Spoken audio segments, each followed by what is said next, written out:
the night of December 4th, 2024.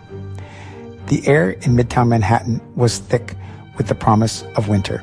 Outside a luxurious hotel, a life was taken. Brian Thompson, CEO of United Healthcare, lay dead. The accused, a seemingly ordinary man named Luigi Mangione. The news ricocheted across the city, a grim echo of violence in the concrete canyons. But this was not a random act. This was not a robbery gone wrong. Whispers of motive swirled, whispers that spoke of something darker, something rotten at the heart of the American dream. Mangione became a ghost, swallowed by the bowels of the Metropolitan Detention Center in Brooklyn. He awaited trial, his fate hanging in the balance. But even behind bars, Mangione would find himself at the center of a storm fueled by anger, by desperation, by the broken promises of the American healthcare system. Karen was a mother drowning, not in the literal sense, but in the relentless tide of medical bills. Her daughter, a precious life, was battling a cruel, unforgiving illness. Every breath her daughter took was a victory, a testament to Karen's unwavering love. But each victory was accompanied by a new invoice, a new demand for payment. Karen had written countless letters to insurance companies, letters to politicians, letters that pleaded for mercy, for understanding. Her words were met with silence, with form letters, with the cold indifference of a system that had long since forgotten its purpose. Then she heard about Luigi Mangione, a man facing his own demons, a man accused of a terrible crime. Yet in his story, Karen saw a glimmer of recognition, a reflection of the anger and frustration that gnawed at her own soul. The cell was cold, the air thick with despair. Luigi Mangione, once an anonymous face in the city's throng, was now a symbol, a lightning rod for a nation's rage. Letters poured in, a deluge of words from strangers who saw in him a reflection of their own struggles. Among those letters was one from Karen.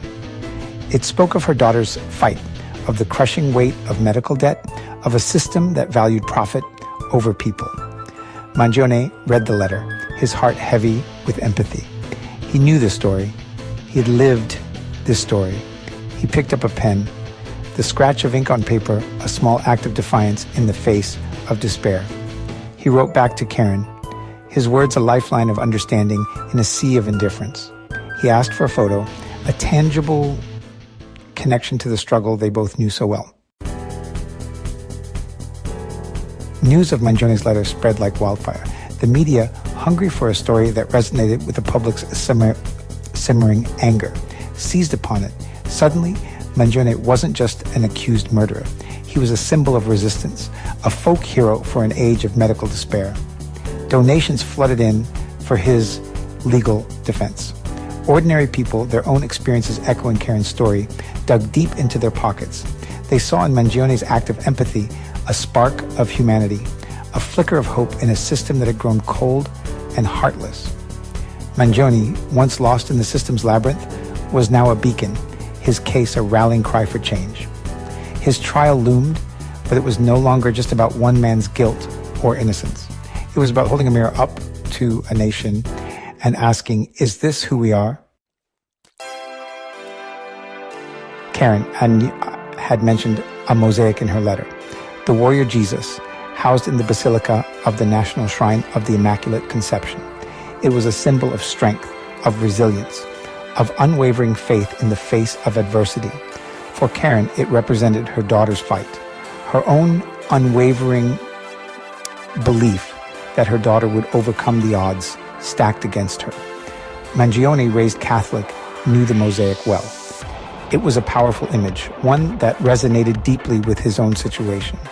He too was fighting, not just for his freedom, but for a system that valued life over profit. He clung to the image of the warrior Jesus, a symbol of hope in the darkest of times. The mosaic became a shared symbol, a visual representation of the fight for affordable, accessible healthcare.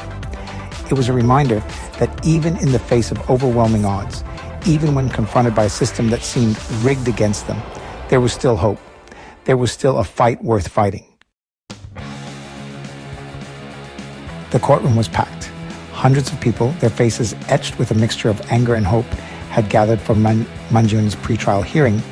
They held signs, their voices a chorus of dissent, their message clear: healthcare is a right, not a privilege. These were not just faces in a crowd. They were teachers struggling to afford their insulin. They were parents forced to choose between rent and life-saving medication for their children. They were the forgotten, the ignored, the discarded by a system that viewed them as collateral damage in the pursuit of profit. Mangione, his face drawn but resolute, looked out at the crowd. He saw himself reflected in their eyes. He saw the countless stories of struggle, of desperation, of a system that had failed them all. He was no longer just a man on trial. He was a vessel for their rage, their grief, their unwavering demand for change. The prosecution presented their case. They spoke of the cold, hard facts of the crime. The evidence, they argued, was irrefutable. But as the trial progressed, a strange thing happened. The focus shifted. It was no longer just about Luigi Mangione. It was about the system that had brought them all to this point. The defense, in a shrewd move, put the American healthcare system itself on trial. They called witness after witness, each one a testament to the system's failings. Doctors testified about the impossible choices they were forced to make, rationing care based on a patient's insurance policy rather than their medical needs. Patients shared their stories of medical bankruptcy, of being denied life-saving treatments because they didn't meet some arbitrary insurance criteria. The courtroom became a microcosm of America itself. The deep divisions, the anger, the simmering resentment all boiled over. The prosecution argued for justice, for the rule of law. But what good was justice, the defense countered, when the system itself was unjust? What was the price of a life? Was it the millions of dollars in profit reaped by insurance companies? Or was it the countless lives lost, the dreams shattered, the families torn apart by a system that valued profit over people? The jury was left to grapple with these questions. Their verdict would have implications far beyond the fate of one man. It would be a referendum on the soul of a nation wrestling with its conscience, a nation forced to confront the human cost of its broken healthcare system.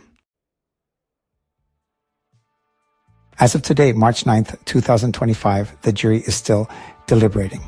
The world waits with bated breath for their decision. But no matter the verdict, one thing is certain. Luigi Mangione's case has ripped open a wound in the fabric of American society. It has exposed the raw nerve of a nation grappling with the fundamental question of what it means to provide health care for its citizens. It has sparked a conversation, a debate, a movement that transcends the courtroom walls.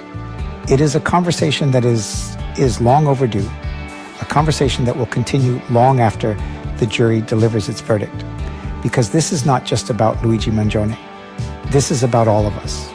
This is about the kind of society we want to live in, the kind of future we want to build. The verdict is still pending, but the fight for a just and equitable healthcare system has just begun. Thank you for watching.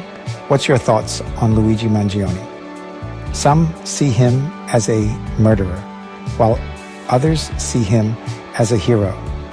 Leave your comments below, and as always, stay curious and shine brightly.